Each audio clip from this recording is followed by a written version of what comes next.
The room behind the mirror. Ever since I was a child, I had been drawn to the old Victorian house on the edge of town. The mansion, with its peeling paint and overgrown garden, was said to be haunted. I dismissed the stories as childish fantasies until my grandmother's passing left me the house as my inheritance. I had never lived there, and it had remained untouched for decades. One evening, I decided to explore the house in earnest.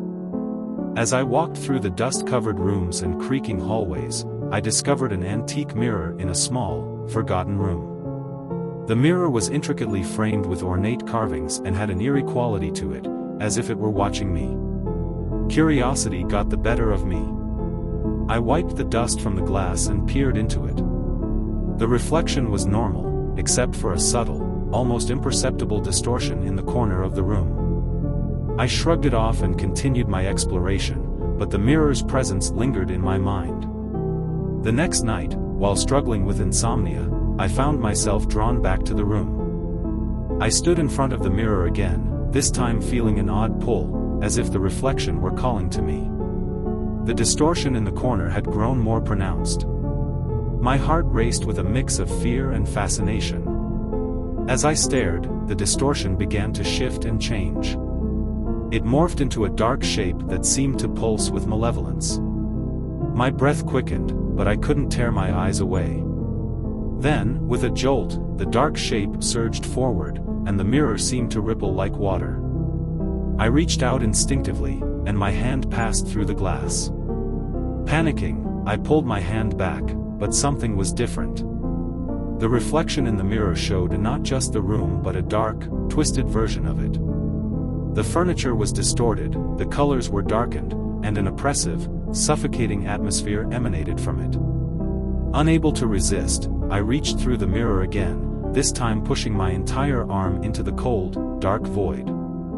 My hand met something solid, and with a trembling breath, I pulled myself through. I tumbled into a room that was an exact replica of the one I had just left, except everything was darker, more grotesque.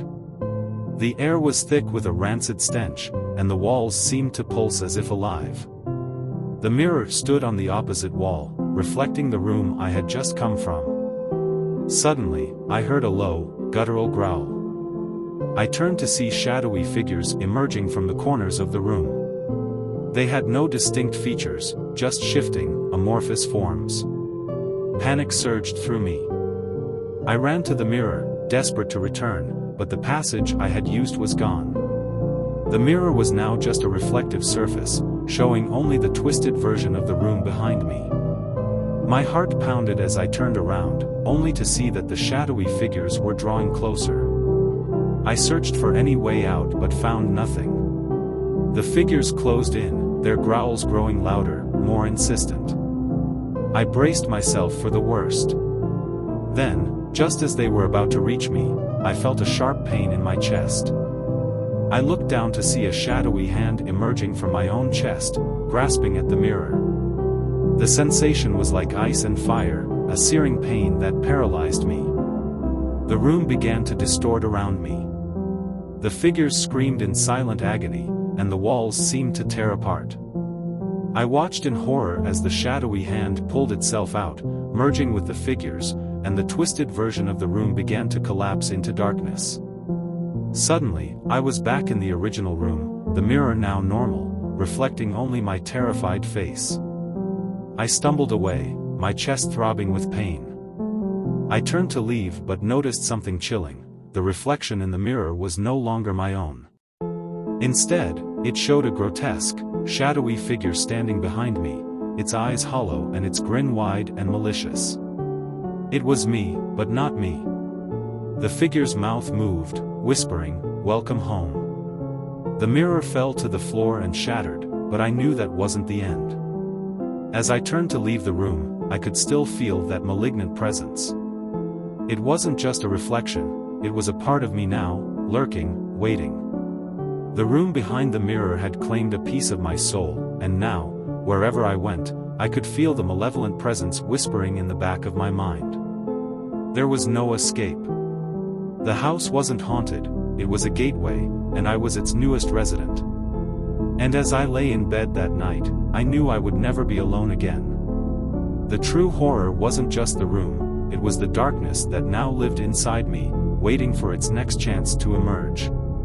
When in the middle of the night, I find myself standing in front of the mirror again. This time, the reflection isn't just showing the room, I see myself, but with hollow eyes and a sinister smile, holding a small, dusty mirror.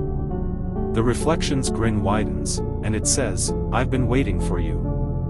The mirror's surface ripples, and before I can react, the reflection reaches out and pulls me through the glass, leaving my empty shell behind. The last thing I hear is the sound of my own voice, echoing through the mirror, "Welcome home." Story 2. The Echoes of Hollow Creek. I'm writing this from my bedroom in Hollow Creek, and if you're reading this, it means I didn't make it. I don't have much time left, so I need to get this out while I still can. I hope that someone will read it and understand the horror I've encountered. When I first moved here, Hollow Creek seemed like a perfect escape from my hectic city life. The house was charming, the people were friendly, and the isolation was just what I needed. But now, as I sit here typing, I realize that my quiet retreat was nothing more than a carefully crafted trap. It all began a few weeks ago.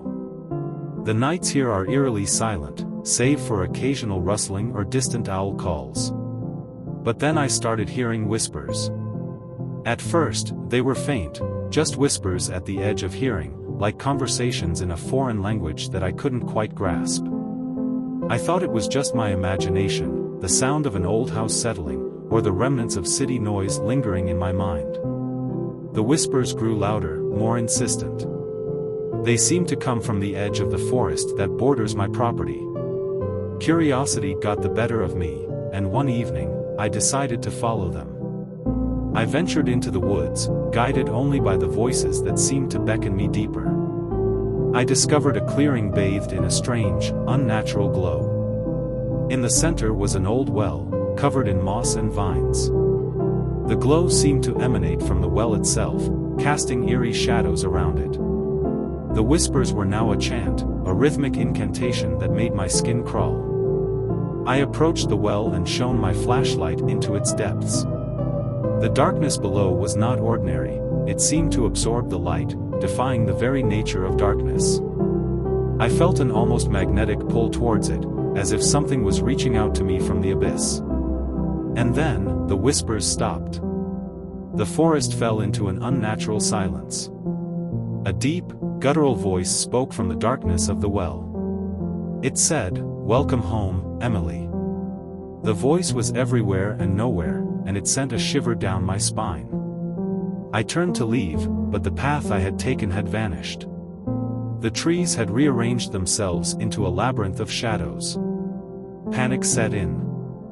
I ran blindly through the forest, my flashlight flickering and then going out. The voice followed me, growing louder and more insistent. I could hear the whispers merging into a chaotic symphony of screams and pleas. I somehow found my way back to the well, but it was no longer a simple stone structure. It had become something else, something far more sinister. The glow was dim, and the forest seemed to be closing in on me. The whispers returned, mingled with frantic, pleading voices. Then I saw it. A figure emerged from the well, a shifting mass of darkness and light. It was impossible to make out any clear form, but it was watching me, consuming all warmth and light around it. My mind couldn't comprehend what I was seeing. It felt like a void, a black hole of malevolence. In a sudden gust of wind, the figure surged towards me. I tried to scream, but my voice was swallowed by the darkness. The forest seemed to collapse in on itself, and the whispers became a deafening roar. In that moment, I understood the horrifying truth. The entity wasn't just a creature, it was the well itself. The well was a conduit, a prison for something ancient and malevolent. It thrived on the fear and despair of those who ventured too close. The whispers were the echoes of past victims, trapped and tortured forever. As the entity enveloped me, I felt my consciousness slipping away. My vision blurred, and the last thing I heard was the haunting whisper of my own name, repeated over and over until it became an unbearable torment. So here I am, writing this with trembling hands, knowing that my time is running out. If you're reading this, please, heed my warning. The well at Hollow Creek is no ordinary well, it is a gateway to something far darker. Stay away. Do not venture into the forest, and whatever you do not look into the well. Because once you do, there is no escaping the echoes. In the days that followed, Emily's disappearance became just another unsolved mystery. The townsfolk spoke of the whispers in the forest and the strange glow of the well, warning others to stay away. But sometimes, on a quiet night, if you listen closely, you might hear her voice, distorted and echoing, mingling with the whispers of the lost souls, forever trapped within the darkness of Hollow Creek. Story 3. I never thought much of it when I received the email. The subject line was, "Don't look," and the attachment was a file named .look.png. I was just about to delete it when I noticed the sender's email address, a string of random characters with a domain I didn't recognize.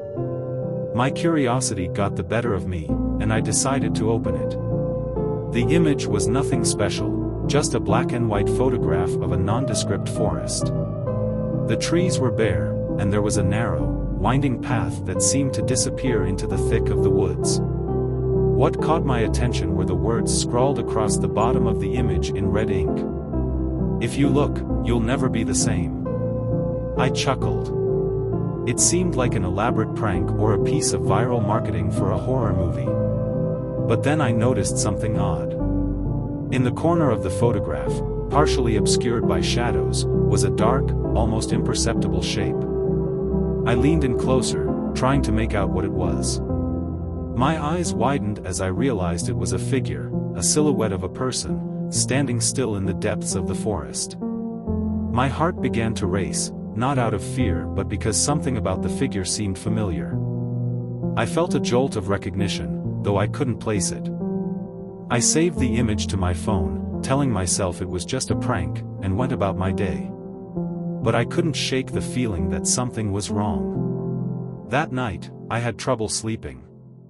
The image kept replaying in my mind, the dark figure hidden in the forest. I tried to convince myself it was just my imagination, a trick of the shadows. But every time I closed my eyes, I saw the figure standing there, waiting. The next day, I received another email from the same sender. This time, the subject line was, "Look closer." The attachment was another image, but this one was different. It was a photograph of a room that looked eerily like my own, same furniture, same layout, but the room was empty.